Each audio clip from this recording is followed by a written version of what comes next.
Buddy, to round number 1 of the 2019 Race Factory Gaming GP Championship in MX Simulator. My name is Kellen Brower, live here on Start Your Systems TV, bringing you round 1 action from Neuquen, Argentina, where we are going to have a fine night of racing for you folks on hand.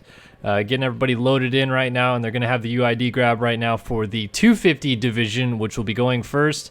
We have the 250 motos going back to back, and then there will be a separate UID grab and even a separate stream for the 450s, just as we would do for any national event as well. But so excited to bring you guys the Mxgp season for the 2019 season. Great by Race Factory Gaming to bring us back GPs, as we haven't had them for about 4 years in the game. And really excited to get racing underway here tonight. I just want to give you a brief synopsis of the series before we get underway entirely. Obviously, we have Neuquen tonight in Argentina, and then next week we'll be at Great Britain at Matterley Basin, which will be round 2 of the series. Follow that up with a week break, and that following week after that will be in the Netherlands at Valkenswaard. Another week later, and we'll be at Agata in Portugal. Another week goes by, we're at Saint-Jean-d'Angely in France. Then in Kegums at Latvia, we'll have a week break between Latvia and Germany, when we'll be at Teutschenthal on July 8th. And then successive weeks following out the season, it's a 10-round series. Loket in the Czech Republic, Lommel in Belgium is the penultimate round, and Imola in Italy on July 29th will be the final round of this 10-round series. There is going to be a Pro EU and Pro EU, Pro AU, AM, EU, AU, and US series all around. So it's kind of all over the place, but we'll try to keep track of it as much as we can and get some good action for you guys here tonight. Again, 250 class coming up just a moment. They're doing a UID grab right now, and I think we will have probably not a consolation race to run. But while we're going to wait for them to get sorted right now, let's go ahead and take a look at our qualifying times for our 250 division here tonight, as our fastest qualifier was the number 13 machine of Walter Gebhardt, 143.523, just tipping out Jordan Moxie on the 34 ride with the 143.5 as well, 143.585 for Moxie. Isaiah Dickerson, you're now reigning 250 East SX champion from earlier in the season, coming in at a 143.625.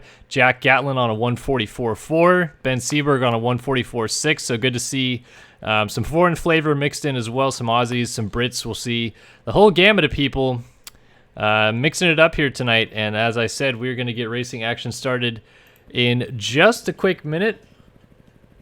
Seeing people ask in chat, or saw Nathan James specifically ask, no Mark tonight. Yeah, I don't think former 250 East champion Mark Zeidler will be joining me tonight. It's going to be all me tonight, bringing you guys the action here at Neuquen in Argentina.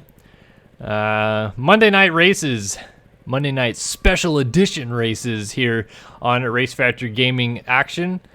Jeremy Cohenauer down on the gate getting us all lined up, and while he does that, I'll go ahead and take you guys around this track here in Neuquen in Argentina. Really fun, fast, flowy track. The riders always praise it in real life, and so far it seems like it's received really good praise in MX Simulator from the Race Factory Gaming GP track building crew, doing a great job with the track this year. And as mentioned, very fast, very flowy. Big jumps as well. We're going to see some good whippertail action. And just for the sake of my own liver, I will not be doing shots for dualies tonight because there's too many big jumps that people would be dueling dualies on. But I do have some adult beverages on hand to at least get a little bit of fun in here tonight while we stream a lovely night of racing in the GP series. So yeah, as mentioned, it's been a couple years since we had the GP series. Arguably one of the better GP series that we had was way back in 2013, and I remember racing that back then as well, and always been a big fan of the GP, so excited to bring you guys all the action here tonight, of course. But regardless, back at that GP series that we had in 2013 and in the successive ones that EMF did run in between, they were always ran on the more European-friendly times, whereas Race Factor Gaming this year has gone with the status of trying to host a a North America series, which is what you're watching right now, a EU series, which will be at a more European-friendly time, probably about, I would say, anywhere between 16 to 1800 GMT. And then they're also going to be running a AU series, which is well into the evening in the United States, but obviously it would still be around that 4 to 6 p.m. time for Australians, which is a new concept for the GPs that hasn't been done before. So I'm really excited to see it play out on the North America side, where we're going to have a lot of these kind of superstars from the Supercross series that we just came off of going to battle on GP tracks. And a lot of these guys I've never actually seen race on a GP circuit before, because we've always seen them obviously racing indoors or outdoors on the 12-round National Series, which will be coming up on Wednesday. So we're going to see what these guys can do here tonight, what kind of style we have on GP tracks with maybe a little bit more American flash. Obviously, we talked about Gatlin and Seberg being some of the riders that are not Americans that will be on the line tonight, trying to shake it up a little bit. So it'll be good to see a mix of several countrymen going out there and doing battle in the GP series. That's kind of what it's all about. Obviously, you want to see everybody trying to be the best in the world, and obviously this will be a World Championship series. But in general, really excited to see the tracks being raced by our American contingent of riders and how they attack it. Of course, tonight, Neuquen, Argentina, very, very, very, very fast racetrack.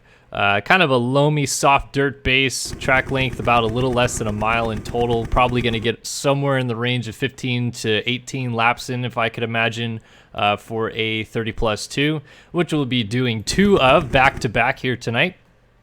So we're going to start off, looks like, with Moto number 1 coming up here in just a minute, as I do not believe we have a consolation race out there. Yeah, it looks like it is the full lineup, and let me actually pull up this so I don't forget it.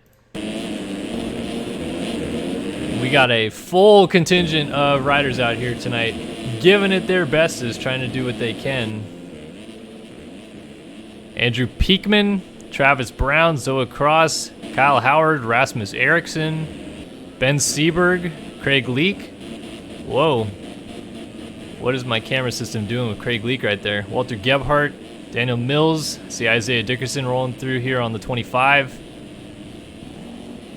There is Alexander Lagerqvist as well. Zoa Cross, Craig Leak, as mentioned, Gebhardt, all these guys coming over the line here. This is just a parade lap for these guys. Dalton Plessinger's out here. Jonathan Hughes. Gonna be a good one here tonight in Argentina. And we're about to bring you guys the action here, as it looks like my overlay isn't working, so I'll go ahead and shut that down.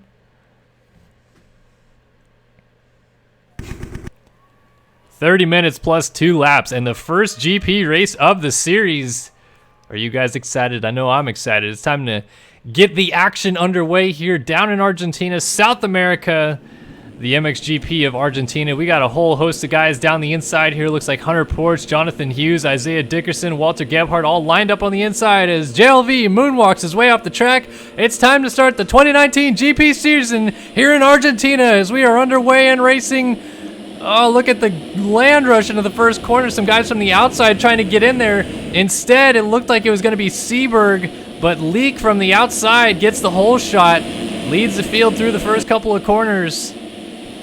Look at the freight train behind him. There is about 6 or 7 guys all lined up right here. Rider on a Cowie going down there as Dylan Copeland gets sideways. We got Jack Gatlin and Ben Seberg all right here in the mix. And Hunter Porch here on the 99 going around the outside. So a land rush first lap here as Leak splits to the outside. Seberg looks inside on the 48. And meanwhile, Porch giving everything he can to stick in this group early on. Trying to go with Leak and Seberg and get away from the freight train of a pack behind, but it's still the 11 machine. Trying to pull away from Seberg. I sense that it's going to be a mad dash first couple of laps here as these guys all try to get sorted. The lines haven't yet developed. It's a very fast and smooth racetrack, especially with no lines yet installed. And these guys are going to try to feel out where the lines are best as Seberg is looking to make a move. He's going to try to triple over the back hump and use the outside to his advantage as Leak's trying to sneak down the inside and hold it. It nearly goes side by side as Leak launches off the wall down the inside and hangs onto the race lead. Seberg trying to cross back over, now looks inside. Leak from outside to in, hangs onto the position. Still Porch just lurking right there. So it's Leak who's gonna bring us down and lead lap number 1 of the RFGP season. But look at this absolute mad dash. Ben Seaver giving him everything he can handle. So they work their way past the mechanics area and through the first corner complex again. You're gonna see these lines starting to break down where the riders are going. And we got a little 3-pack kind of separating from the rest of the field at the moment as Leak still heads away. Seberg and Porch going side by side. Now Porch looking for a move maybe on Seberg. Oh, as Leak is gonna OJ and go down, and Porch trying to go to the lead at the same time. Seberg to the front, but he is not out of water yet. Look at Porch down the middle line. And Seberg powers around from the outside to hang onto the race lead, but these guys are switching it all back and forth here. Oh, a little kick there from Seberg. The corner is very rough. And I'd imagine it's only going to get worse as the race develops, but he has managed to pull away a little bit now from Porch, open up a small bit of breathing room, which is crucial in these early laps to just be able to put your laps down and not worry about what the guy behind you might be doing. Porch trying to hang in tight. Still Dylan Copeland holding down third. Isaiah Dickerson is up in fourth early on. So the MV Films rider had a pretty good start as well, and he's bringing Walter Gebhardt with him. A couple guys that are definitely looking to be real threats in this RFGP championship in the 250 division. Oh, we got another rider down. It was Porch. Porch down before the versus PC table. Loses a couple positions. I see Leak going through. The 903, or 913, I should say, of Alex Kerr also went through, and then a good little grouping right here as we got Jake Warden, Arla Green, Hunter Porch gets up behind these guys, and then Austin Bears coming through. Jack Gatlin, Christian Reed, Dalton Plessinger, Luke Sullivan, Bradley Clay, Daniel Cooper, Daniel Mills, Zoe Cross. An absolute freight train working our way all the way through. And big battles going on all over the racetrack, really. You can see when the camera does a little bit of long panning shots. Definitely some chaos going around in the background right now. As Mills tries to square off. Daniel Cooper makes a pass. Zoe Cross trying to looking to do the same, I should say. Oh, and we got a stack up. Luke Sullivan gets together with Bradley Clay. And that is not a good spot to go down right there. A very fast section and on the face of a jump. So they lose a ton of ground right there trying to get going again. So working our way back to the front. We have a new race leader. Dylan Copeland has gone to the front of the field. So somewhere we have lost Ben Seberg. Looks like he has drifted back to the 4 ride. And Copeland under heavy attack right now from the 25 machine of Isaiah Dickerson. A little bit of dualies action.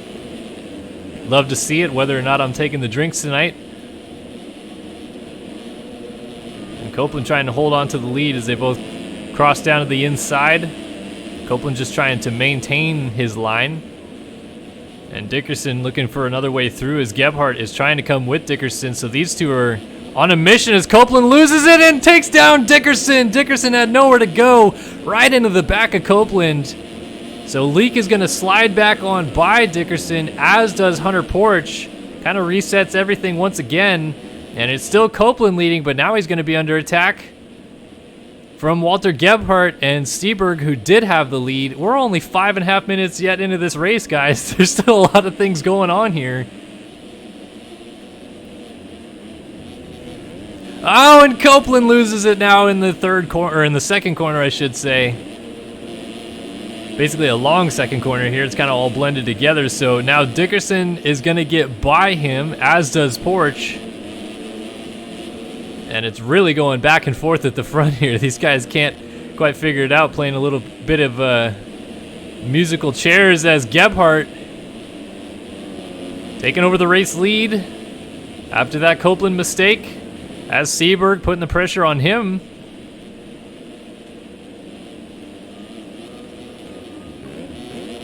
And Seberg, man, he looks like he wants this lead back. Ben Seberg definitely no slouch, but you could argue Gebhardt maybe had the upper hand when it came to this kind of battle during Supercross. Instead, Seaver looks like a man on fire outdoors. Dickerson just trying to maintain his lines and not let Seaberg show him a wheel here or there. Let's go on board now with the 48 machine to take a look at what it's like on board. So these guys already hovering around the 146 range. I'd assume those times may drop a little bit as the track erodes in. These guys may have a little bit of better lines to get into as well. It usually hits a sweet spot in these outdoor races with the new erode system. About halfway through the race is when you get to the zone where the lap times are absolutely on rails because they're using really the optimal lines that are still pretty smooth, as Seaberg loses the front end here in the first corner. We'll look to be about halfway into this thing before these guys start picking up the pace. You can already see 7.5 minutes in, Gebhardt just reset his fastest lap of the race at a 145 flat. Seaberg right behind him did a 145.5, then slid out. Leak 48.1. Dickerson has a 45.9. Porch a 47.4. How about this freight train as Jack Gatlin's trying to put the pressure on Hunter Porch from behind. And Gatlin putting times down quicker than Porch at the moment.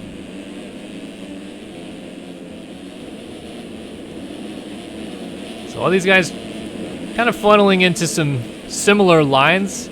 I'd imagine, again, as the track develops and wears in a little bit more, we'll see a little bit more creativity as the moto goes on. I mean, we're yet 1/3 race distance in. Still a lot of time for these guys to figure out exactly what they want to do, and look at the upside down whips from these guys. Porch got real sideways, and then Gatlin got even more upside down behind him, so they are not afraid, and the aggression level must be quite high at the moment. Up ahead, Isaiah Dickerson looking for a way back around Leak, and Leak again on landing loses the rear end. So maybe time to stiffen up that rebound a little bit so it doesn't kick so bad for Leak. So Dickerson's going to go ahead and slide on through. He's trying to get up to this lead grouping, which over the line is still Walter Gebhardt leading away from Ben Seberg, looking at about a little over a 2-second race lead at the moment.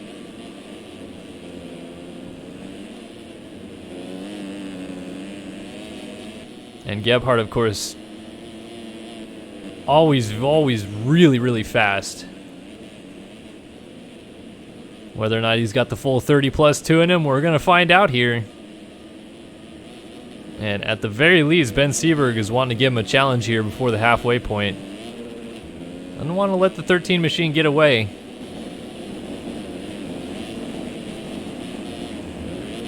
Ooh, and Seberg goes over the berm and goes down. I wonder if maybe that lapped rider just caused him to take the eye off the line just a quick moment. Obviously not the lapper's fault. Great job by him moving out of the way to let riders through. But Seberg tucks the front wheel on exit, now ends up back here with his teammate Gatlin as they're battling it out with Hunter Porch.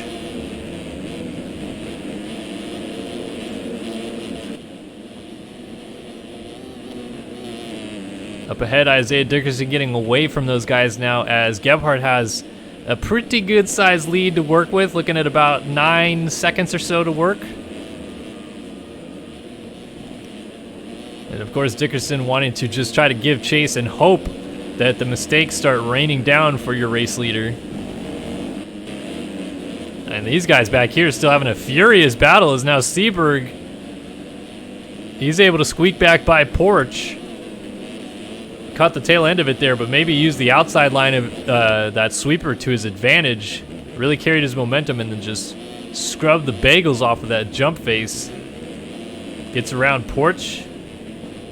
And it looks like Zoa Cross has made the move, and just as I say that, he goes down. Dylan Copeland goes through. Craig Leake's going to go back by, and this is who he made the move on originally. Gatlin had gone down on that little split section, exiting the banked high corner.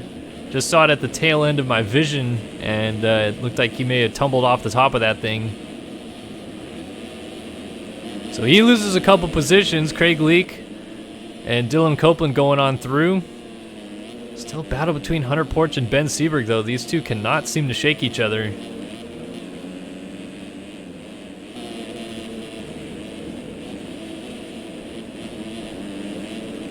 And they're definitely using that outside line a lot more now, as it's very well worn in. Perfect for railing around the outside of. And again, I think we're going to start seeing those lap times come down. 46.5 for Gebhardt, but a 44.3 for Dickerson last time by. He's got the lead down to 5.7 seconds. Now 5.5 actually, so it's coming down even more. I'd be curious to see what Dickerson's lap times will be this time. Remember, top qualifying time only a 43.5, so we're getting down into that good qualifying range. And again, the qualifying session's only 8 minutes plus 1 lap, so you don't get the track to erode in maybe as much as these guys could have been able to get it with a lot of people in there helping them qualify together. So I'm curious to see, let's see what Dickerson's lap time is this time by. He is definitely putting the charge on to Walter Gebhardt here. So over the line, Dickerson a 45.2, so actually a bit slower this time by. Maybe a couple mistakes early on in the lap, but definitely was closing towards the end there. And Gebhardt also working his way through lap traffic at the moment.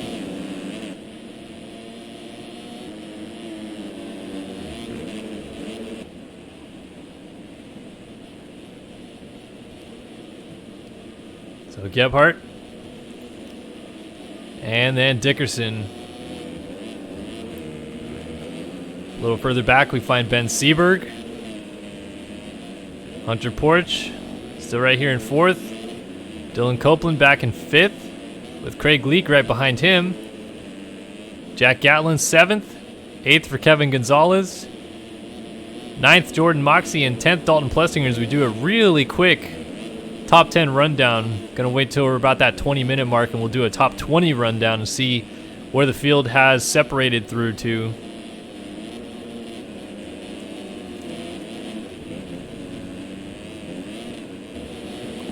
And obviously a little bit of a shorter lap time for a GP circuit. These guys may be running into lappers quicker than expected.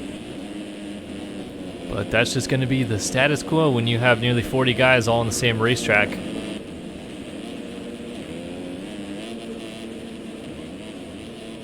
So Walter Gebhardt, Prestige Worldwide, making the team switch at the end of Supercross. Remember, he started the year on System Decal, switched over to the Active Co team. Was teammates with the now 2019 Supercross champion Jack Haley for all that time. And also won a Supercross, the 450 main event at Minneapolis, the first of his career, all in the process as well. So pretty good year for him, but still jumps to this Prestige Worldwide team. I see PWW and it almost looks like PNW, so I want to say Pacific Northwest, but Prestige Worldwide. Looks like he is trying to take them to the top with him. Out front and leading early on in Argentina. Approaching the halfway point now. Just about to crest that 15-minute mark. So half the race over, half the race yet to go. Little 2-lapper tacked onto the end for good fun as well. And I'll tell you what, folks, we maybe have a good battle brewing here coming down the stretch as the track is starting to reach maybe its prime position. And Isaiah Dickerson has slowly but steadily been kind of tailoring this gap down to Gebhardt. And if we go on board now with Dickerson, look at that, 2.5 second lead. Isaiah is definitely closing this gap down, and before long, this battle for the lead is going to be hotter than the stove.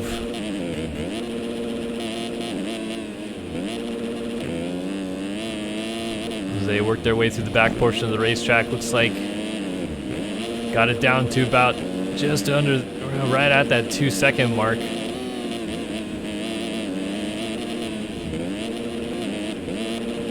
Oof, a little front end twitch there for Dickerson. And changes up his line here too, not going to that inside anymore, so sweeps outside. Timing gates show us that that was actually about a half a second slower. Doesn't set him up for that final corner as well. 146 flat to a 147 flat out of Gebhardt last time by. So looking at about 1 second per lap, clawing his way down to the race leader. And the rest of the field getting lost in the distance behind these two. You got the feeling, despite what the qualifying time showed, that this is going to be the battles that we would see out front in this 250 class between Dickerson and Gebhardt. But you never know how it'll pan out. Some riders feel a little bit better at some racetracks as opposed to others. Obviously, Jordan Moxey, second fastest qualifier. We haven't yet seen him at the sharp end of the field yet today.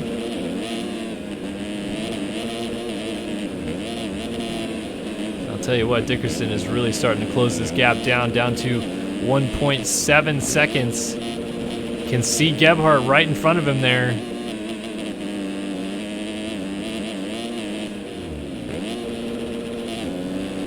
And this lap time looks like it's going to be even better than his 44.3 at the moment. Look at, he's got this down to 1.4. And Gebhardt surely knows he's closing down, regardless of whether or not he is in a Discord and someone is telling him that Dickerson is closing. You can even see the pit board, and it'll tell you that gap is coming down. And especially when they're at this type of the racetrack right now where it's really fast, really high speed, and they don't have anybody around them, you kind of get a sense of how close the guy is getting to you. You can hear him. You can sometimes peek at the map on the upper right-hand corner of your screen and see him. 46.1 out of Dickerson to a 47.7, so actually it looks like the track may be getting a little bit slower now. Maybe went through and out of that prime position.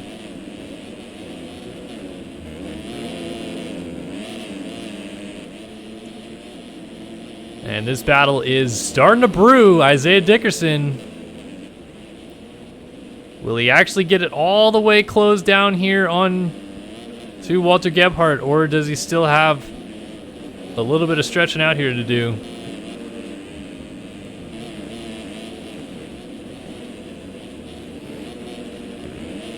Now look at, they're switching up their lines, so both of them going inside, entering the wave section here in the back. Remember, everybody had been going outside, digging out that rut a little bit deeper so it flowed smoother. And as mentioned, I think we may have hit the sweet spot with the track, and it's come and gone. And it's starting to get a little bit more choppy and bumped out in some spots, deep in others, and these guys are searching around for new lines. And look, they're both going to go down. Gebhardt got hung up with a lapper there. Looks like the 213 perhaps is that lapped rider that's down. Both of them are now stuck together in this corner, getting going still as our race leaders.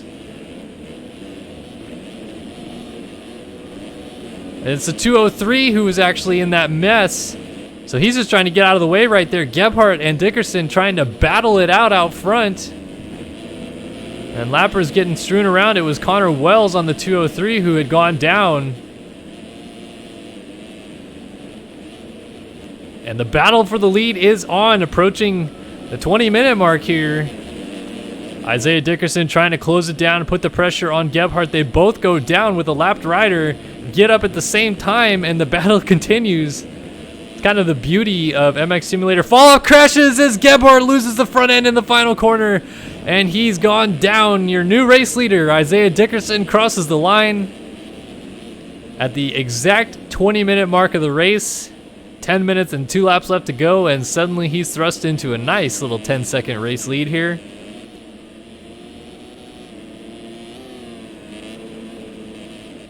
So Dickerson gonna try to hang on and keep it on 2 wheels as Hunter Porch has now slid into second.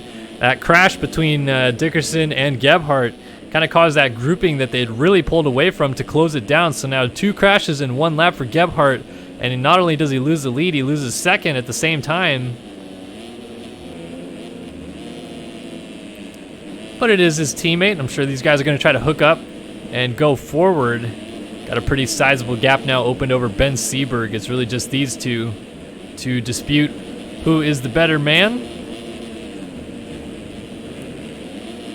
Again, you can see Gebhardt looking for alternate lines. Porch maybe in the half lap I've seen him so far, kind of sticking to those main lines and just trying to hit him as hard as he can. They're just absolutely railing around the outside of that corner. I don't know if I heard Porch even let off. So again, we'll do a little top 10 rundown here. This one brought to you by Versus PC. As you can see, they're strewn across the racetrack everywhere as Isaiah Dickerson does his best Ronnie Mack impersonation mid-moto. VersusPC.com, though, if you want all your latest and greatest high-performance computer part needs, they are your one-stop shop location to do so. They will build you a gaming PC and have it sent to you so you can have the freshest setup on planet Earth. Isaiah Dickerson is leading here at round number 1, moto number 1 of the MX2 World Championship here in Argentina. Approaching about 8 minutes and 2 laps left to go out front, cruising along. Walter Gebhardt remounted in second for Prestige Worldwide, and his teammate Hunter Porch on the 99 is in third. Ben Seaberg trying to work his way around some lap traffic there. Rockstar Energy Husqvarna rider is in fourth, right ahead of his teammates, so a couple teammate groupings, 2, 3, 4, 5 here. Jack Gatlin holds it down in fifth on the 97. Sixth for Dylan Copeland for Tiger Designs, and seventh for Craig Leake on the BPC number 11, so they're doing a little bit of battling themselves, kind of 2x2x2. They must have built Noah's Ark off the shoreline of the lake here on the side of the Argentinian racetrack, because Noah's Ark is out there, and these guys are coming 2x2 as Leake moves into the 6th spot over Copeland. Kevin Gonzalez on the 53 is having a great ride right now in 8th. The BPC rider, so I guess I do have the BPC skins, but Craig Leake is just not running them. Not sure what happened there. Here's 9th, though, Dalton Plessinger. He's having a battle with the 47 of Zoa Cross. Cross trying to go outside and slingshot around him. They're going to go side by side through the waves here, and Cross is going to take over that position. So we're seeing position changes in our top 10 rundown now as Plessinger coughs up the 9th spot, goes back to 10th. Here's Jordan Moxie on the Architect, number 34, your second fastest qualifier. He's in 11th, and it looks like he may have gone down on the start as he is trying to work his way forward from a bad start. Gunnar Fugler on the 641 Prestige World Wallman Worldwide machine. Trent Adams, DX3, number 233, holding it down. Solid top 15. Jordan Moxie has just gone off the racetrack and missed a timing gate, actually, so he loses a position in the process there. Daniel Mills is going to be in 14th here for Tiger Designs. 15th for Christian Reed as he goes a little nose high on the triple there. Number 354 Privateer effort out here, putting it inside of the top 15 in Moto number 1 at Argentina. Battle Royale right now for 16th, Alexander Lagerqvist and Braden Carter going at it for 16th right now. Back here in 18th is Alex Kerr on the 913. Jake Warden holding down P19, number 59. And the 20th and final points paying position right now is occupied by Arla Green on the number 466 machine. Austin Bear, though, wants a piece of it. Gonna bring his hemlock straw hat with him. Try to take down Arla Green. Ooh, nice line there for Austin Bear as he was crossing over. Oh, he's going to lose a little bit of time, though. Misses that inside rut and doesn't even get one rut to hook off of, so he's going to lose almost a full second there over the line. And Green trying to pull away. That has been a top 20 rundown as we are now 25 minutes into this moto, and Hunter Porch has gone to the lead. Hunter Porch now to the front. Something has gone down with our leaders. Not sure what happened, but Dickerson has thrown it away late, and oh my goodness, Hunter Porch just got upside down over the finish line jump. I will definitely drink to that. Yeah, I mean, can you believe this? Hunter Porch, he must be feeling it right now. Just kind of hung out in this grouping the entire time. Whoa, look at Dickerson there trying to get a wheel in. Oh my goodness, and Porch is still getting upside down. He's not scared at all, guys. I'll tell you that much. Hunter Porch is out here. He is a gamer. He is wanting to throw down and try to win this moto here. So Porch now takes over the race lead. Little under 4 minutes and 2 laps left to go. Moto number 1 here in Argentina. And Dickerson looked like he had it all in the palm of his hands after that tussle for the lead with Gebhardt about 10 minutes ago. Gebhardt eventually crashed a couple times. Dickerson opened up a nice gap, and we saw, remember, Porch had passed Gebhardt, or at least was right with him after Gebhardt had those 2 fall-offs. So we must have lost Gebhardt again, and then perhaps some issue with Dickerson, either a lone crash or a lapper tumble. Something along those lines has caused Hunter Porch to really get right in his wheelhouse now, and this battle is far from over as Porch jumps off the inside of the track. Dickerson gets the line over him and takes back the lead. Some tells me Porch isn't done as he tries to throw it down the inside. Oh, look at Porch. He's going to go inside. Does he get the pass done? Look at that. Oh, it's a drag race. Final corner. And Dickerson gets it back. He had the advantage of the inside there. Maybe that was just smart strategy for Dickerson to give up the inside in the corner before, so he had it going into the final corner. You guys pushing to the checkered flag for sure. And Lapper down, they're going to split him. Both of them scrub down that single jump, big table going into the back. And Porch still throwing it all out there, trying to put the pressure on Dickerson, make him think about it. Let's see, does he have a different line option here? No, they're both going to tuck to the outside. Porch looks like he may have a little bit more speed right now, but he might be on the edge a little bit as well. He's going to try it outside in. Oh, he slides it down, but he stays on 2 wheels. That's crucial right there. That could have been the end of the moto for him. So he stays on 2 wheels, loses about 2 seconds in the process. Actually, still within reach here of Dickerson, and we've seen how fast he's been going. We can't rule out Walter Gebhardt either, as I saw him lurking in the background. He is right behind Porch now, and our top 3 are maybe about 5 seconds apart from each other as we are approaching probably the 3 laps to go mark next time by.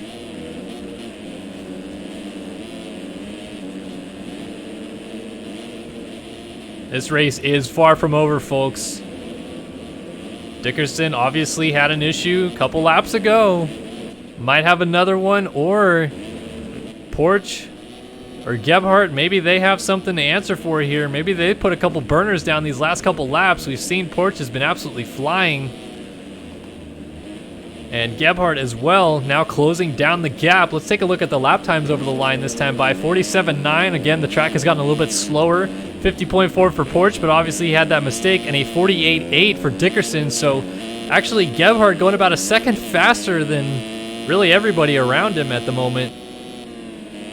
And if he can close this thing down, 2-second lead for Dickerson over Porch, and then yeah, about a second back to Gebhardt. If he goes a second faster per lap, and this thing is going to be real interesting come the checkered flag here in about 2.5 laps now. Time is just about to expire. 5 seconds left to go. 3 men in it with a shot at this win. And with time expiring, 2 laps to go next time by, this is really anybody's race. You could throw the dice in the air and it could be anybody's. Look at how deep that inside rut is. Gebhardt getting tossed around a little bit. Porch also got hung up. Doesn't look like they actually lost any time to Dickerson in the process, though. And again, Dickerson got to be wary of lap traffic. He's doing a pretty decent job, but that lapper doesn't move and gets into Dickerson and takes him down. New leader in Argentina as Porch goes to the front. It's Hunter Porch and Gebhardt. Couple teammates are going to battle it out. And they're trying to get around that lapper as well. And ooh, my goodness, that lapped rider cuts back across. Almost got into Gebhardt right there. And these two are going to try to go at it. 2-lap board out. Rider down on the landing. Do they avoid him? Ooh, that was going to be close for Porch where he was landing right there. And Porch leading. Gebhardt giving chase. Both of them swinging around the outside, and yeah, it looks like, unfortunately, that lapped rider was Nathan Nickerson, who took down Dickerson, but Dickerson not out of this race yet either. If the two teammates up here happen to run into each other, you never know. What a story this could be for Hunter Porch, though, who had a win. Oh, he's down! Oh, just as I start saying, he goes down, loses the front end. Right over the top of the rut. And down he goes. And Walter Gebhardt has gone back to the race lead. So just when you thought it may be a battle between Dickerson and Porch for the victory out here, Gebhardt, just making the least mistakes of the bunch, has got this thing back in his grasp, but we're still a lap and a half from the checkered flag, and as we've seen, this track is starting to reach up and bite some people. Gebhardt just playing it safe right there instead of laying it over in the rut that he was clearly going a little fast into, just straight on, and goes to the second rut. Oh, Gebhardt goes down now. He lands a little hard on the single jump and swaps, and now he's off the bike. Dickerson goes back to the lead. What is happening in Argentina right now? Nobody wants to win this race. So it's Dickerson back to the front. Porch now back in second. They're further apart than they were all race long at this point. But this race is not over. Dickerson tiptoeing in that final corner. 3-second lead. Across the line. White flag out here in Argentina. Moto number 1 about to wrap up in the MX2 division. Can Dickerson hang on? It looks like he has got this race so long as he stays on 2 wheels, but that has been anything but a guarantee in the second half of this race for all 3 of our podium contenders at the moment.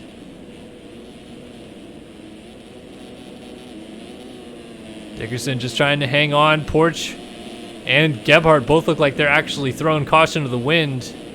Maybe that's strategic from the teammates, knowing that they pretty much, well, they don't. Yeah, I guess they would have third locked up as Gebhardt almost gets into a lapped rider right there.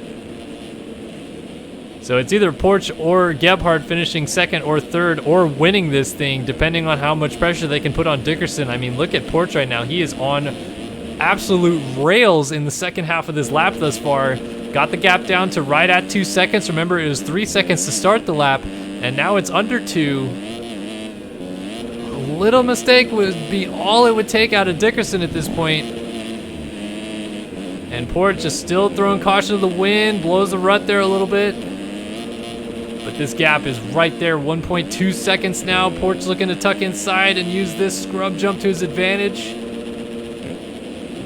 Over the versus PC table in the back one more time. Dickerson's just got to try to hang on to it. Around the outside. Through the center here. Look at Porch absolutely flying into the corner. It's going to come down to the final couple corners here. Porch down the inside. It's going to be a little too late though. Flies into the final corner, but Isaiah Dickerson wins the first moto of the year. Porch right behind him in second. Gebhardt crosses the line in third. 0.9 at the line, so a little under a second, and as chat has been notifying me of, could come down to cuts here. So Gatlin's gonna cross the line in P4. P5 looks like Seberg's got it, just trying to keep it on 2 here to the line. Copeland 6th, Fugler behind him in 7th. Craig Leake coming through in 8th. Kevin Gonzalez still putting a charge on.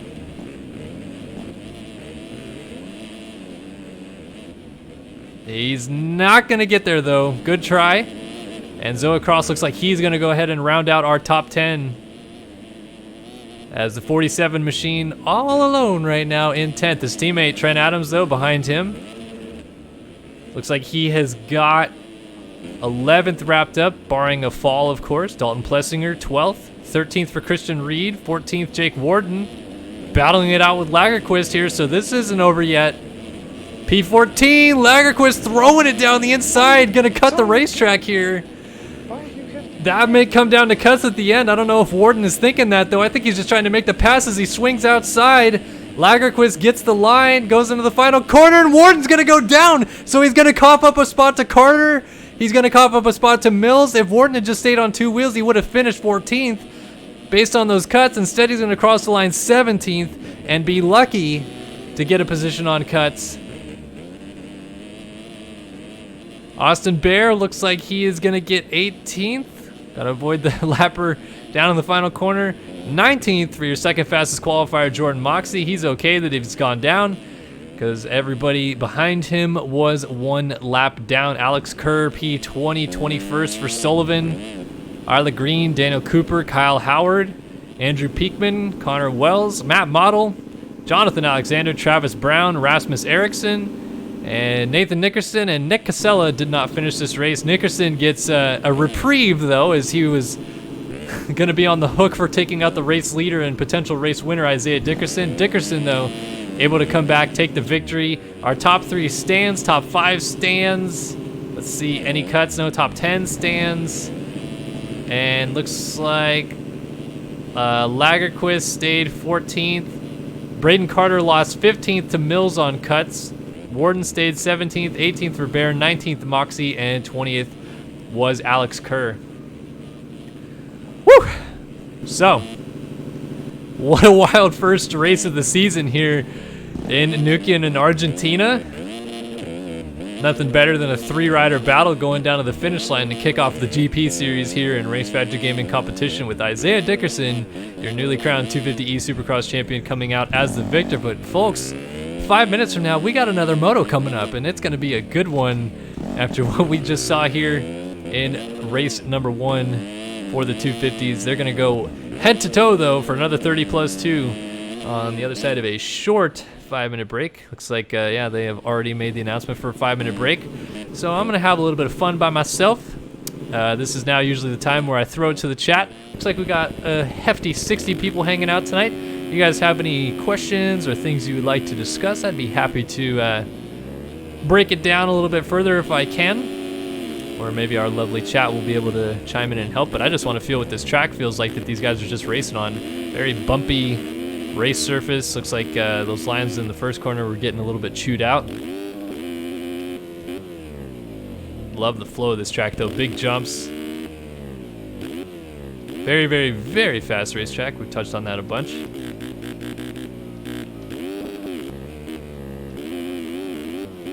Whoop, got a kick. Oh. Yeah, that wasn't good. It's only game. Pengo801 wants to know, how do I whip? Well, there's many ways that you can whip in the game. Mostly what I like to do is find a good sized jump and just give her. No, what I usually do is I kind of do like a slight right turn lean, but like also back at the same time. So like I swivel the controller right and down. If you can understand the motion, it's like that. Like, so the bars you can see turning, and then my butt getting a little saucy in there as well. If I can stay on 2 wheels, I would show you what I can do, but obviously I can't stay on 2 wheels, so I'm just garbage at the game anymore. But all right, let me try to get a run through the wave section here. Usually just come up to a jump and right about here start leaning into it. Usually use the rear brake to get a little further kick out, but you also want to do a little bit of a lean back on the takeoff, just because you're gonna get kicked forward on the takeoff and do what I like to call the Monea front flip if you don't lean back on the takeoff. So all these guys that you've seen doing their scrubs and their whips, they all have like a little motion that I would say they're better than me at it for sure, but it's kind of just like lean and then lean back at the same time. It's hard to describe. It's kind of a feel thing. You have to learn it, but yeah, these guys are obviously much better at it than I. Let's see. How good of a PC do you need to run MX Sim? Well, it depends on what you want to use MX Sim for. You don't actually need that great of a computer to play it by yourself, which a lot of people do. A lot of people buy the game and just like to enjoy the tracks and you know, do some single player action and just enjoy the simulated physics. But obviously a lot of people like to race as well.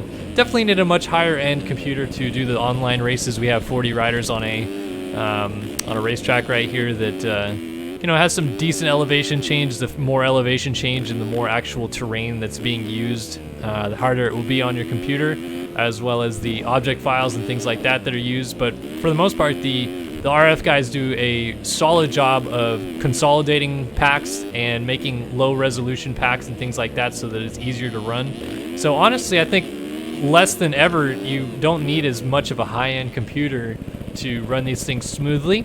But you know, the better you can get, the better that your gameplay experience will probably be. Let's see. Any other questions?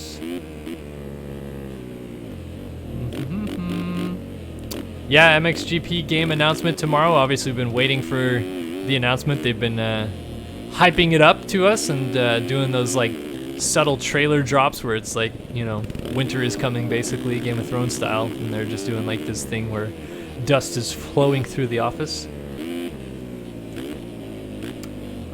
Let me actually scroll through the chat because you guys are all discussing whips now. I want to see if there's any questions I didn't answer.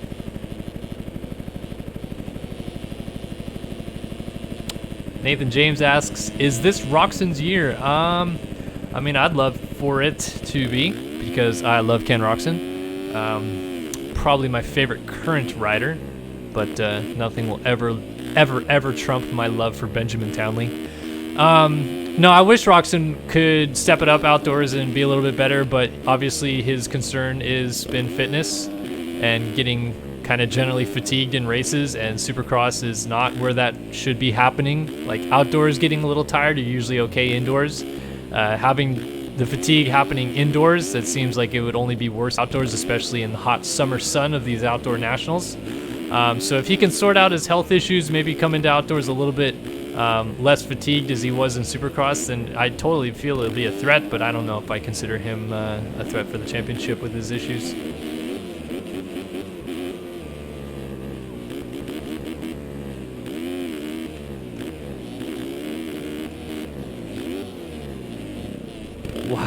Why does the gas low-key look freaking insane? Well, I mean, I can thank, obviously, Greg Dearman and TM Infidel for doing a fantastic job of building the 2014 gas FC450, or I think it's an ECF 450. And then, yeah, I just have to thank the SYS FamiMX team for doing a hell of a job fixing it up. Nathan Zaworski, our in-house modeler, did a great job of kind of just making a lot smoother lines for us to design a bike on. And Blake Scheinman, FamiMX Designs, always does great work. He did a great job putting together our setup. And yeah, Alex Heckman put together the whole pack, and it looks great. I can't be more stoked with it being an off-brand that maybe not many people enjoy or care to ride or look at, but I like being a little bit different than the norm, and this looks pretty awesome to me. Whoop, top blocks. Not bringing that back.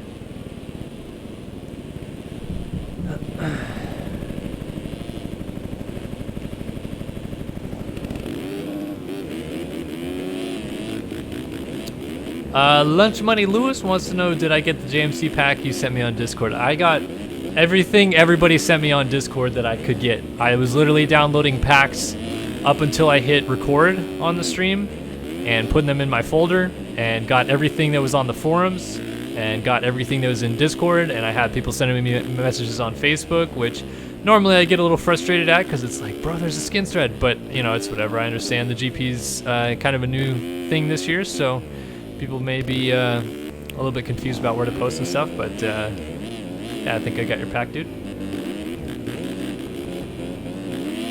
You guys just watching me tiptoe around very ominously slow on this track, but the good news is MX2 Race 2 coming up next, and it's going to be a good one. Can Dickerson go perfect to start the year?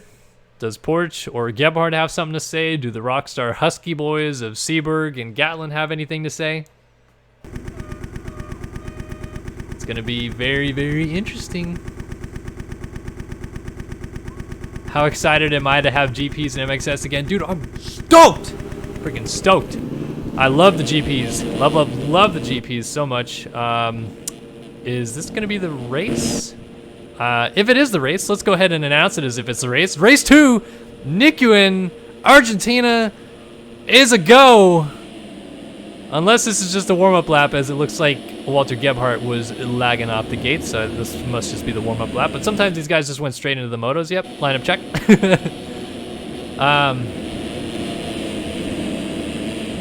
Yeah, I'm stoked, so stoked for GPs. Honestly, I was playing this track earlier today. I was kicking myself just a slight bit because I was like, I want to race him. I want to race him bad. I can't make it to the AM races, unfortunately. I was thinking of racing pro, but obviously decided let's just stream it. It's good. It's good fun streaming with you guys. I can kick back, can have a brewski, and enjoy some good times with some fellow gamers. But yeah, I love GPs. I mean, I've loved every series I've raced in, but it's only a game. Thank you, Wilski, for the sub. Appreciate it, buddy. But the Mxgp series back in 2013 that I raced when Johnny Rollins ran it back then, I had so much fun. Just the tracks, the format, it was all a great time, I felt like. And every week it seemed like new guys were winning, and it's awesome. But yeah, just excited to have him back, man. I'm excited Race Factory Gaming's putting this on. Excited to bring you guys all the action. And can't wait to see how this series goes. Moto number 2 on the gate, though. JLV, his traditional moonwalk off the side of the track. And we are set to go racing live in Neuquen from Argentina. Gate is down. Land rush once again. Guys from the outside getting better jumps from the inside. But that inside will always win out. And if I could just get to the leader... It's Isaiah Dickerson with the whole shot this time by as he grabs it from the rest of the field. That could be trouble for everybody else. However, a lot of the heavy hitters looking like they're right behind him. I see Seberg right there in second. A little gear change between motos for the 48 machine. Gebhardt up there in third.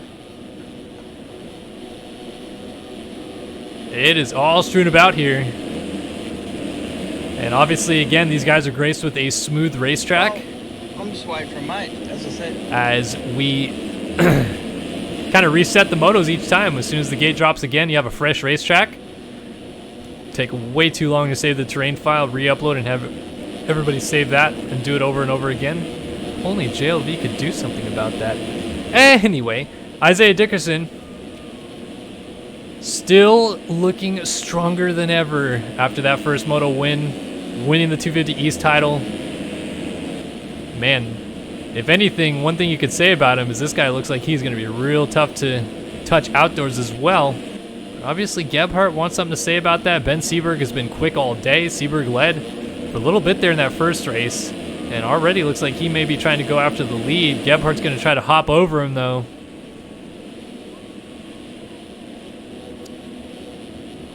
Oh, man. Nearly contact.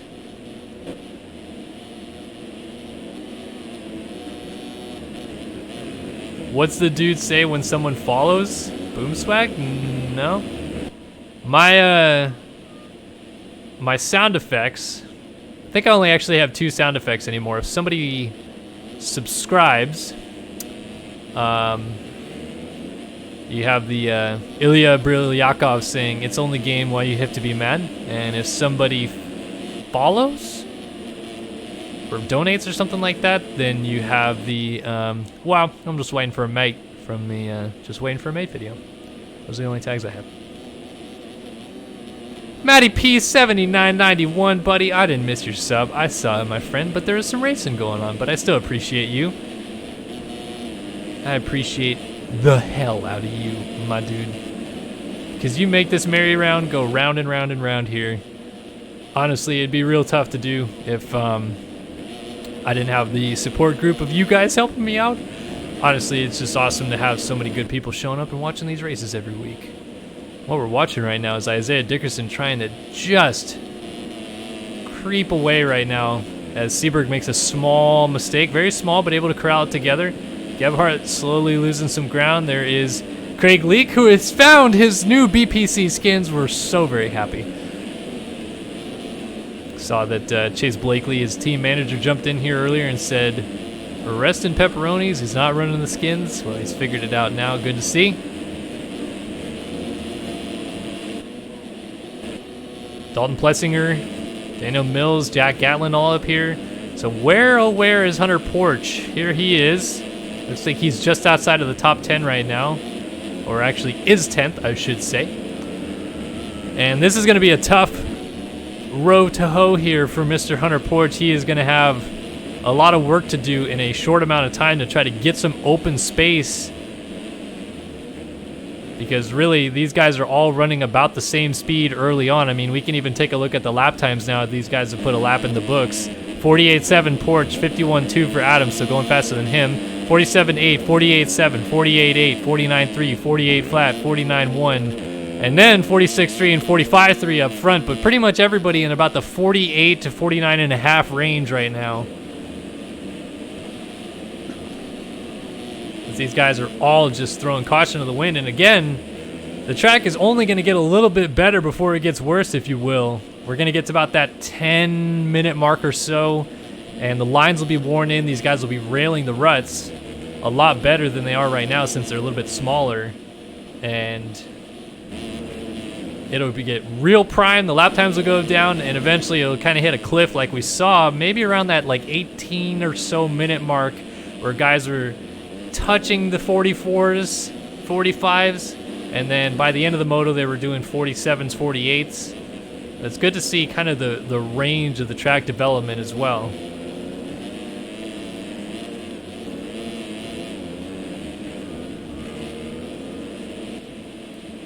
And give credit where credit is due. Ben Seberg has been no slouch here at the opening round. After a 4th in race 1, looking to perhaps land on the podium today as he runs 2nd right now, but maybe he even goes one step further and takes Isaiah Dickerson down here. It's been sticking with him. 5 minutes in, you would think Dickerson, with the pace he was running up front, could just kind of cruise away, but Seaberg is keeping him honest.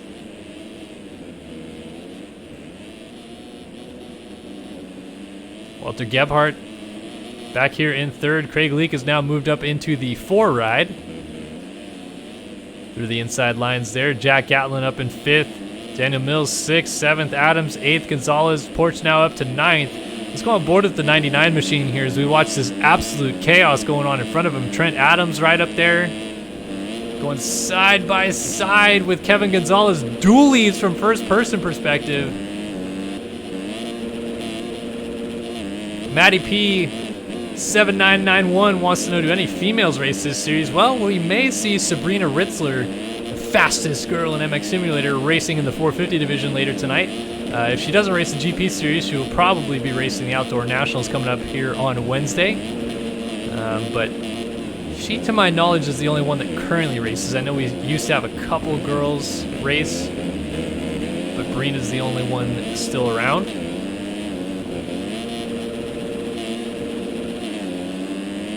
And Sabrina is the only one also that has won a professional race as a female in this game as well, because she won the 2012 450 main event at Indianapolis, beating the likes of Tyson Fresquez and Austin Jones, who finished on the podium that evening.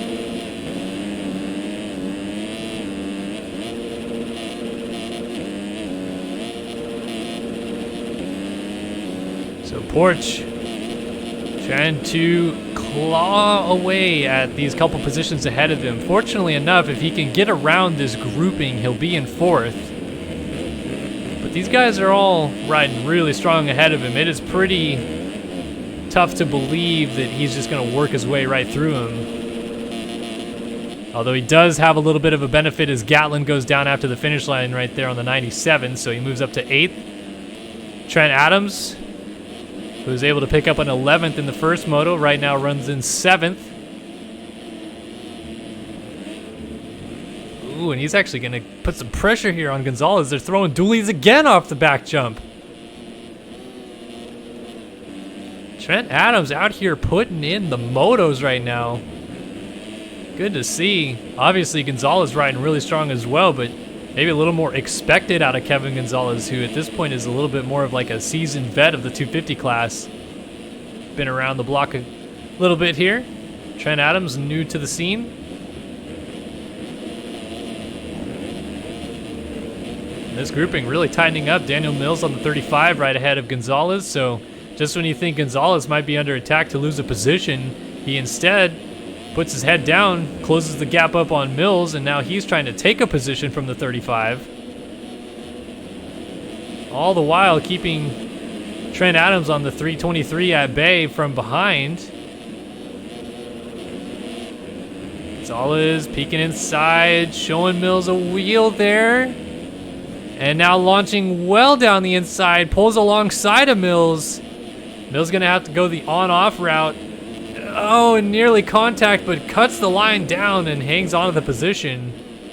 Oh, Gonzalez has got a great drive here. He's gonna get to the inside and use that inside to his advantage. So Gonzalez, nice smooth pass on Mills. Just a little better line selection, and Mills also made a small bobble on the raised corner. Helps out the case for Mr. Kevin Gonzalez as he slots into the 5 position now. And whoa, Mills high sides it down. Porch has to avoid him, goes outside of him. Dylan Copeland slides on through, and Dalton Plessinger going through as well. So Mills loses 3 positions in the process. And oh, we have a change for the lead. Ben Seaberg has gone to the front. So Isaiah Dickerson, who looked like he had this thing, he's cruising away at the front just ever so slightly. Goes down once again, reaching that 10-minute mark here of race number 2. And we have seen the track reach up and bite someone already. It is only going to get gnarlier from here as well, as Seberg now into the lap traffic puts Nathan Nickerson on the 280 a lap down.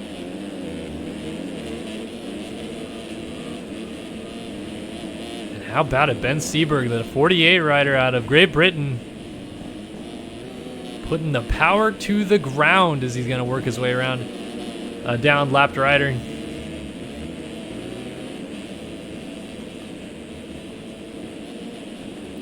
Let's take a look at the gaps here. Here is Seberg down into the first corner. Go back and see second Gebhardt right there on the 13 going through. Third Dickerson working his way around Nickerson right there. This should be fourth Craig Leak on the 11, and fifth now Kevin Gonzalez on the 53.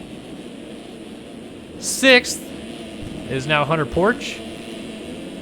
Seventh is Dylan Copeland. And now Adams has moved up to 8th by the looks of it over Dalton Plessinger, who's in 9th. 10th for Zoa Cross. 11th right there, that is Gunnar Fugler. And Daniel Mills all the way back to 12th. So it's opened up pretty quickly here, just 10 minutes into this moto. These guys are really starting to stretch out. Ben Seberg already about half the distance around the racetrack.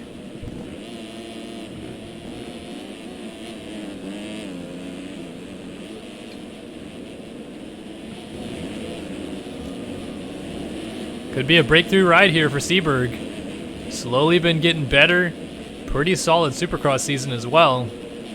Obviously he's national number 48, so we'll see him probably take part in the Outdoor National Championship coming up on Wednesday. A reminder again, for those of you watching either live right now on StartYourSystems.com, Start Your Systems TV on Twitch, or the playback on YouTube. National start on Wednesday. First round of the series, May 15th. Hangtown Classic. Same time, same place as always. Bring you all the action from the 250 and 450 classes in the Pro Race Factor Gaming North America Series. Should be a fun one.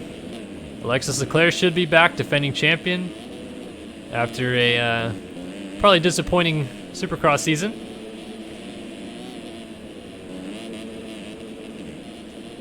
And then obviously newly crowned champion Jack Haley will be back. Adam Holm, the runner-up in outdoors last year. It's going to be a good mix of riders for sure. Very interested to see it. I'll tell you what, man, Ben Seberg, he's riding strong. He's riding smart too. Doesn't look like he's necessarily pushing over his limits by any stretch. And he also either has somebody spotting for him, or is just really good at looking ahead on the racetrack, was able to cut underneath, avoid a downed rider.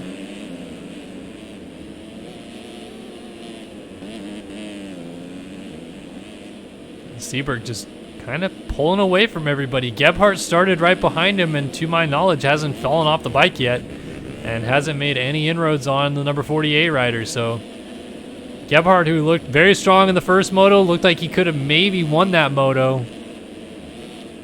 Instead ends up third. Now sitting in second here in a pretty good spot to capitalize on an overall victory today. As they run, it still would be Isaiah Dickerson going 1-3 who would pick it up. But if Dickerson loses another position, the overall would then, of course, go to Seaberg, who would be on a 4-1. Little ways to go, though. Kevin Gonzalez pretty far back here to get to Dickerson. But we saw Dickerson make some late mistakes.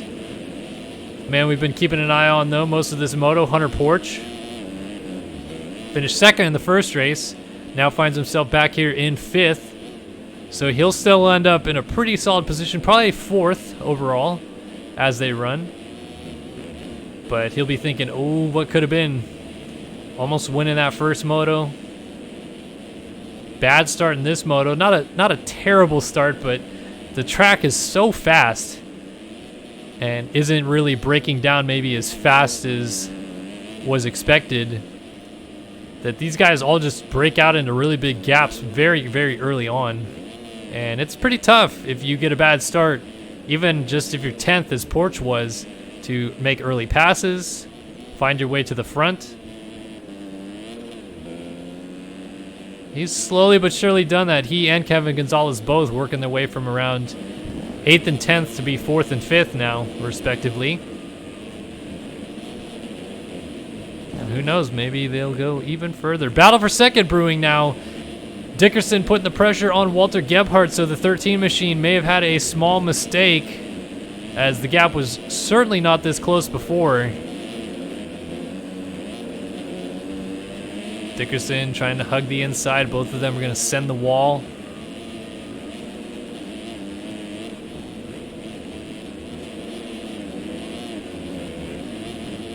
Little bit past halfway point of this moto.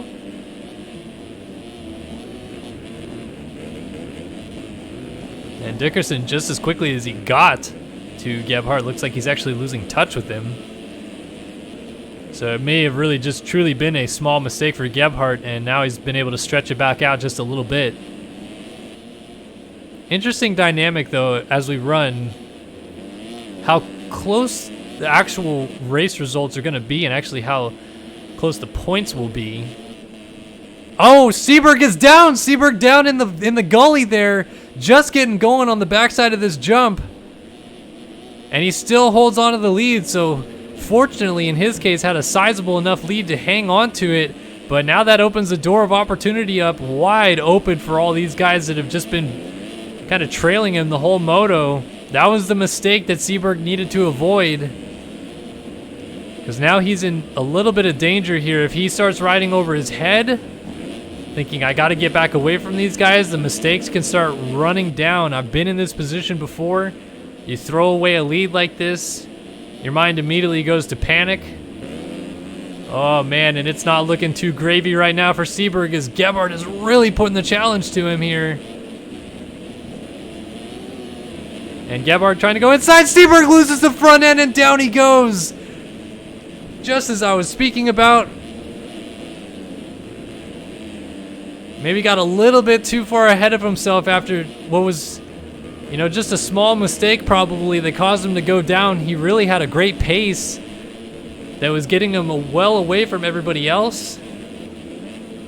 Instead, 2 fall-off crashes in 1 lap has given Walter Gebhardt the race lead. But remember, it's still Isaiah Dickerson in position to claim the overall victory. He basically just needs to finish right behind Gebhardt wherever they are on the racetrack, and he still gets it because Gebhardt was 2 positions behind him in race number 1.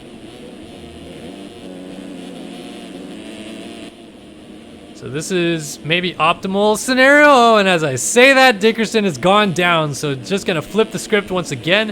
Seaberg is gonna go back through in a second, and now that puts Gebhardt in the catbird seat for the overall victory, and we still have a little under 12 minutes and 2 laps left to go, so plenty of racing yet to be had here.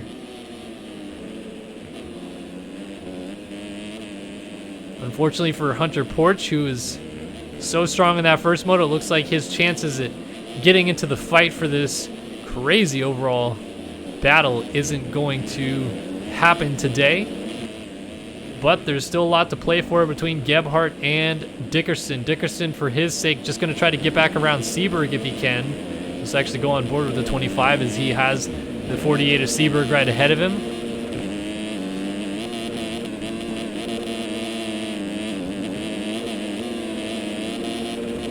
Working their way around a few lappers here in the back of the section. So yeah, it looks like the track definitely wore in nicely enough that the times came down again. 44.7 out of Dickerson, 44.2 out of Seaberg, and a 44.7 out of Gebhardt as well. So all these guys putting in very strong lap times about midway through the moto, but as you can see, all of them not actually as near to those times as they were.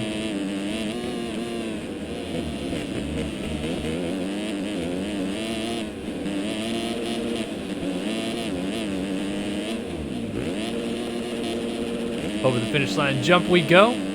Dickerson 1.7 seconds down on Ben Seaberg. That is the overall victory sitting right in front of him. And if he can get around Seaberg, he leaves here with the red plate. Of course, as RFGPs are a new system this year, nobody actually running the gold plate as the reigning world champion. But the red plate will still be tossed around like a hot potato, I'm sure, a few times.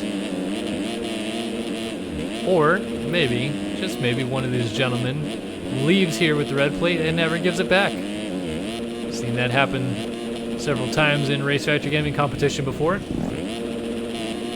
Usually by the man named Tyson Fresquez, though.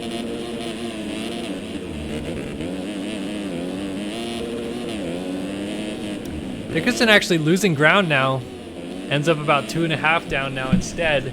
And while these guys are all still a little bit separated, let's go ahead and do another run through the field, this time brought to you by the folks at Racetech Suspension, racetech.com, for all of your suspension and engine component needs. Get your bike dialed in with Racetech today. They'll get you dialed in with this top 20 rundown as Walter Gebhardt leading the race. Prestige Worldwide number 13 machine. Trying to just crank this thing all the way to the checkered flag. Some troubles in the first moto may cost him the overall. Right now, it's looking pretty good if this man can hold on to second. Ben Seaberg on the 48 Rockstar Energy Husqvarna ride. Had the lead, had the win perhaps in his grasp. A small mistake led to a bigger mistake, and now he is out of the lead position, of course. Back in a second, he's going to try to keep working forward. Isaiah Dickerson on the 25 MV Films ride, race number 1 winner. Back here in third. Fourth for Kevin Gonzalez, BPC number 53. Whoa, having to avoid the downed rider right there. That may have been Nickerson. Shout out TG and the SYS boys, by the way, who Todd just dropping in from chat, telling me the SYS boys finished 1-2-3 at the opening round of the East DMR 450 Championship tonight. So thanks so much, guys, for making SYS look great, because I'm doing a garbage job of that. But hell yeah, guys, that's super awesome. I'll be down to celebrate in no time. Hunter Porch has gotten down in 5th, so that's going to cough up the 5 spot to Dylan Copeland. Tag Designs number 44 goes to 5th. Craig Leak for BPC number 11 to 6th. 7th, Hunter Porch on the 99, Prestige Worldwide. Gunnar Fugler now in 8th, the same rider, or same team, I should say, as the rider ahead of him, Hunter Porch, Prestige Worldwide on the 641. Dalton Plessinger down here in the 9 spot. 10th for Trent Adams, trying to go one better than his first race finish, but he's got a earful of Jack Gatlin on that Rockstar Energy Husqvarna machine. These two duking it out over P10. Stick with this battle here for just a moment before we continue our run through the field. Adams had a strong ride going early on. Was all the way up to 6th at one point. Looks like a couple crashes may have gotten into his forte there a bit. Ooh, he's going to cop up a position to Gatlin. Well, crossover line may get it back. Oh, the sauce on the dualies. Respect to Jack Gatlin for throwing it despite going down. That was sick. Those guys were upside down. Gatlin just a little short, or else he definitely would have been able to bring that back. But still P11 for Gatlin. Loving it, loving it, loving it.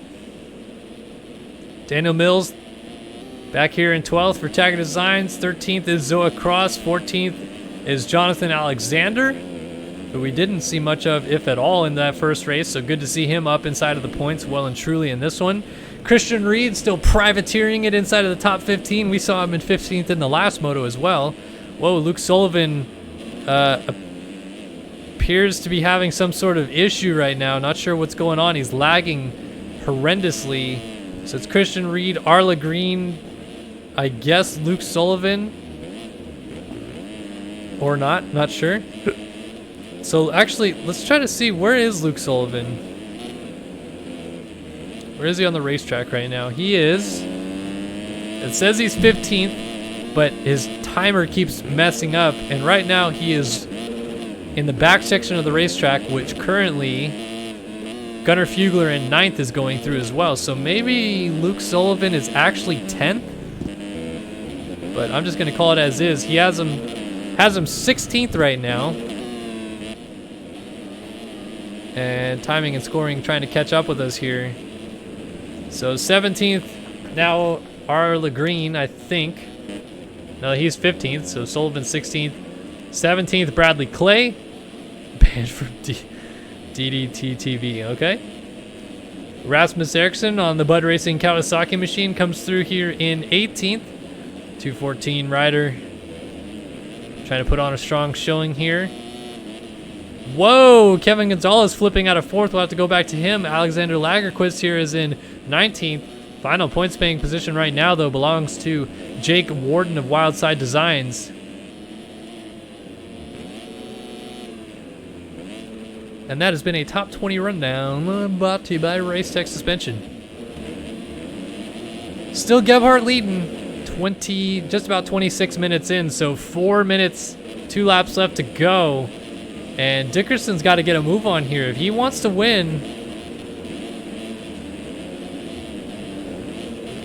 this overall here today, he's got to go get Ben Seberg. And right now, Seberg is holding strong in 2nd. Maybe getting away from him a little bit. Right now, though, Gebhardt just crushing the field, getting away even more from Seberg.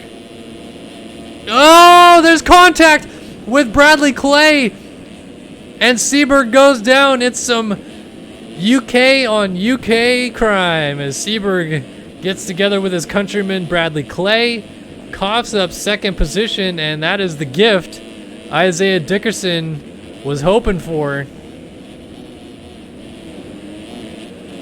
As that now puts him back in a prime position to win this overall here today in Argentina, so long as he can stay on 2 wheels, obviously. This track getting very rough, and we saw Kevin Gonzalez was flipping through the first corner when we last cut away to him. Still in 4th, though, so he was able to remount just ahead of Dylan Copeland by the looks of it. And Hunter Porch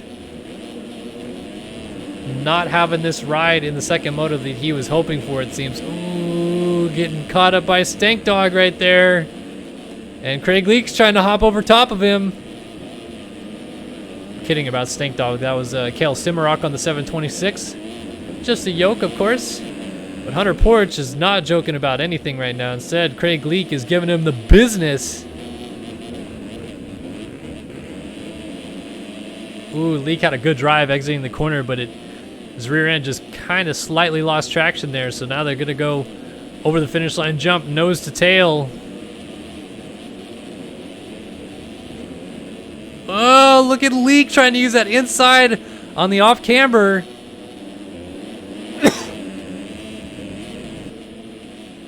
What a battle between these two. Back and forth they go. Oh, and the dualies to boot. I'll tell you what, guys, if I had done the shots for dualies tonight, I would be dead.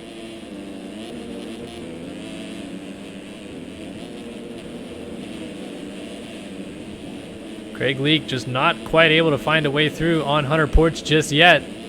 This is your battle for 6th on screen. And at the moment, Hunter Porch actually has seemingly responded to that pressure put on by Leak and gapped it back out a little bit as Leak is making a couple mistakes in the process as well. I will not do the shots. That is absolutely out of the question right now.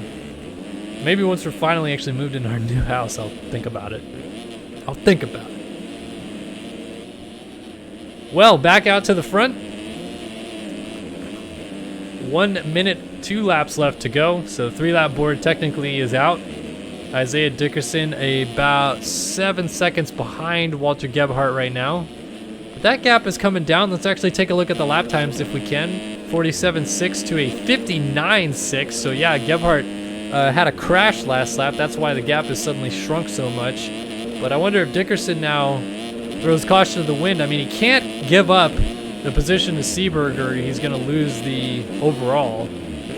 But at the pace that Seaberg is riding as well, Dickerson can't just sit on his laurels here and cruise it into 2nd. So Dickerson maybe trying to go for max points here. Going to throw caution to the wind and try to reel in Gebhardt here with 2.5 laps to go.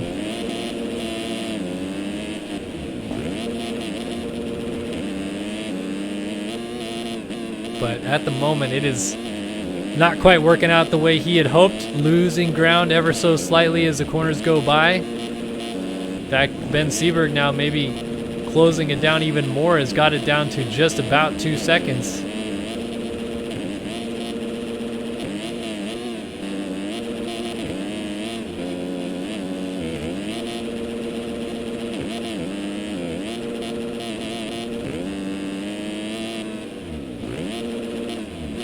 Jesus, Alex Effort's in chat right now telling us a vicious story about his neighbor yard sailing in the room next to him. Hope the man's okay.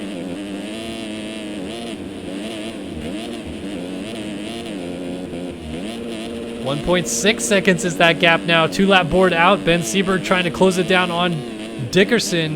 And just when we thought Dickerson might be trying to close up onto Gebhardt to try to steal away a perfect day, Seberg's trying to ruin the entire day for him and take away this position. I think this... Well, no, Seberg actually should be locked in for the podium given where Hunter Porch is right now. But if he gets around Isaiah Dickerson, he's guaranteed a podium position. Probably sitting in 3rd overall at the moment.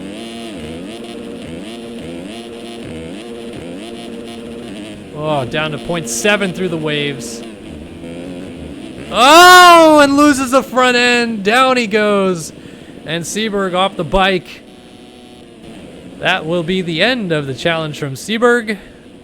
And the end of the worrying for Isaiah Dickerson. Lap and a half left to go. Looks like he has got this thing pretty wrapped up. Shouldn't say it's done just yet, though, as these guys continue to find ways to crash late in these motos.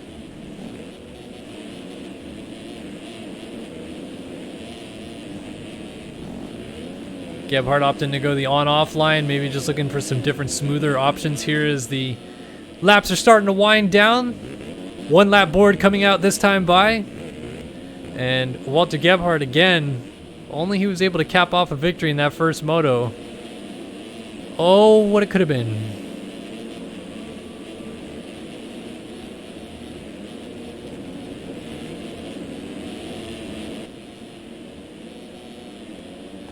But at least he's going to pick up this one in the second moto. Looking very, very, very strong doing so as well.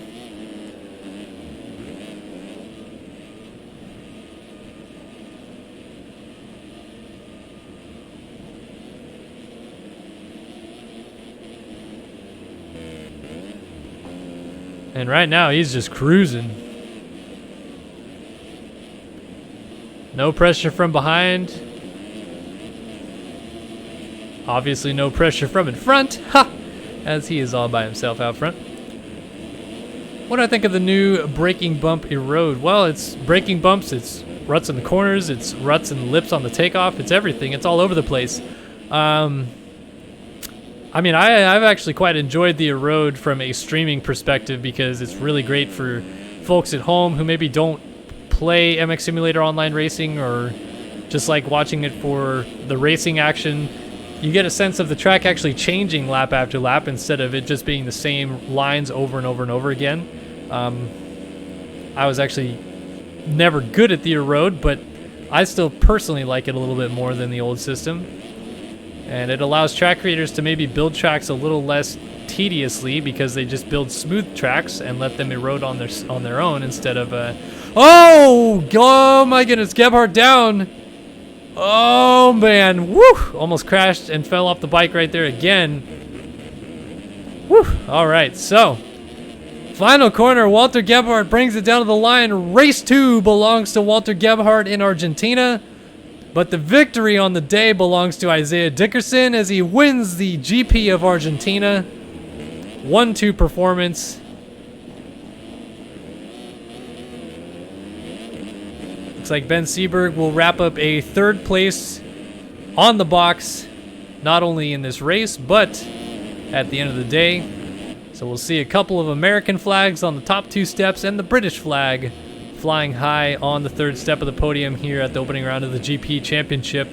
Kevin Gonzalez, a really great ride here in the second moto to come across the line in 4th. Just gapped everybody else behind him. He was literally in no man's land. He was 14 seconds behind Seaberg, but he looks like he's about 25 seconds ahead of Copeland. Holy crap, Cartman season. Tier 1 sub for 5 months. I love you. That is awesome, dude. Thank you so much. As Dylan Copeland just beats Hunter Porch over the line. Dalton Plessinger and Craig Lee. Craig Leake's just going to cut the last corner. Yeah, that'll work. Dalton Plessinger comes across 7th, Leake 8th. Trent Adams here looks like he is going to be in 9th if he can hold off Gunnar Fugler, who's charging. Fugler's not done. Fugler's never done, but 9th for Trent Adams, 10th for Gunnar Fugler. 11th, Luke Sullivan. So it looks like his timing and scoring sorted out, and he was right in that about 11th position. Ends up there. Jack Gatlin is going to go down twice before the finish line, and it's going to cost him a spot. Zoa Cross is going to square back up here and pass him for 12th, and Gatlin just beats Arla Green over the line for 13th. Arla Green a lap down, so Gatlin, last rider on the lead lap. Looks like Fugler got Adams for 9th on cuts. Leake got Plessinger on cuts. Wouldn't you believe that? Because Leake cut the final corner. Porch actually got... Ooh, actually, that might change the overall. Porch with a 5th got Copeland. But I think, yeah, Seberg and Porch will tie. Seberg, better second moto, still gets the 3rd overall trophy there. And then obviously Gebhardt with the victory in this race, but the overall victory belongs to Isaiah Dickerson. Whoop, pressing the wrong buttons here. And they'll be up here on the podium to celebrate any moment now, of course. But we'll leave you now as 450 is coming up next. MX1 class action on the other side of this short break. And we'll see you guys in just a quick moment. Bye for now.